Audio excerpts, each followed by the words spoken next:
Hello guys, আজকে আমি আপনাদের দেখাবো কিভাবে আপনাদের মোবাইলে MIUI 11 এর সার্চ বার পাবেন।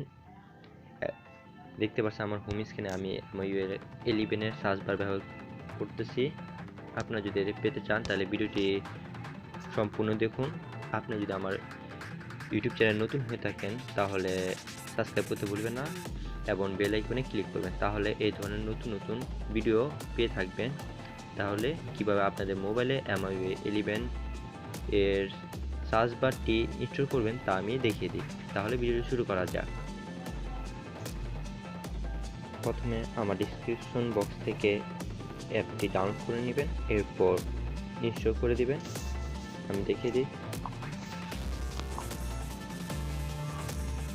দেখেন আমি আপনাদের সামনে ইনস্টল করে দেখাবো। এখন ইনস্টল হওয়ার পর ডান করে দিবেন, এরপর হোম স্ক্রিনে চলে যাবেন, তারপর উইজেটস, এরপর নিচে চলে যাবেন। এখানে আপনারা সার্চ লেখা পাবেন, গুগলের আইকন থাকবে, আপনারা এটি কি করবেন, ধরার পরে হোল্ড করার পর হোম স্ক্রিন ছেড়ে দেবেন। দেখুন হোম স্ক্রিনে MIUI 11 এর সার্চ বারটি সম্পূর্ণভাবে দেখতে পাচ্ছেন। এখানে আমার ভিডিও যদি ভালো লাগে লাইক, সাবস্ক্রাইব এবং কমেন্ট করবেন, এবং কোনো সমস্যা হলে আমাকে কমেন্ট করে জানিয়ে দেবেন, তাহলে আমি সেটি সমাধান করে দেবো। ভিডিওটি দেখার জন্য ধন্যবাদ।